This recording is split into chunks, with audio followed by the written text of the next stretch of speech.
আস্তে আস্তে আমরা 16 কিলোমিটার আগে আইতেছি। স্টেশন মাস্টার এখান থেকে লাইন ক্লিয়ার লাইন ক্লিয়ার নিছি, নিয়ে আমার লাইন ক্লিয়ার ঠিক আছে ধীরাশ্রম যাব, সেই লাইন ক্লিয়ার দেখে আমি তখন আমার গাড়ি নির্ধারিত গতিতে বাইরেতেছি। স্টেশন বাইরে এসে একদম মেল লাইনে উঠতে যাই, দেখি আমার লাইন ক্রস ওভার দিয়া ওই মালগাড়ি যে লাইন ওই লাইনের দিকে বানানো। তখন আমি আর কি হাত ব্রেক করে গাড়ি দাঁড়ানোর চেষ্টা করি।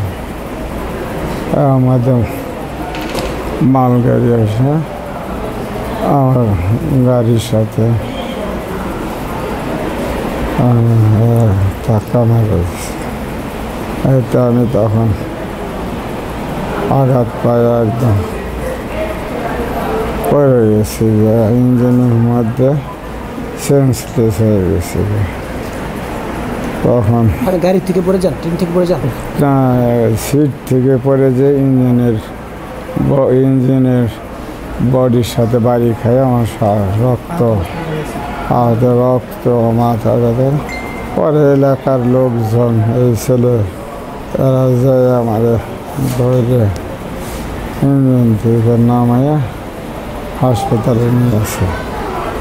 তাহলে আমাদের লাইন ক্লিয়ার ঠিক আছে, কিন্তু মাস্টার আমার পয়েন্ট কেন বানালো না এটা আমি বুঝে আসছে না। মাস্টার যদি আমার পয়েন্ট বানাইতো বাইরের পয়েন্ট, তাহলে দুর্ঘটনাটা ঘটতো না।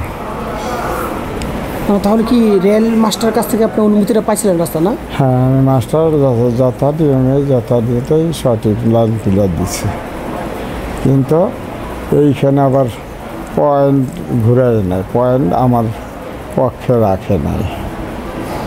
আর ওইটা দেখেই আমি আমার গাড়ি কন্ট্রোল করতে করতে যে মালগাড়ির সাথে লাগছে।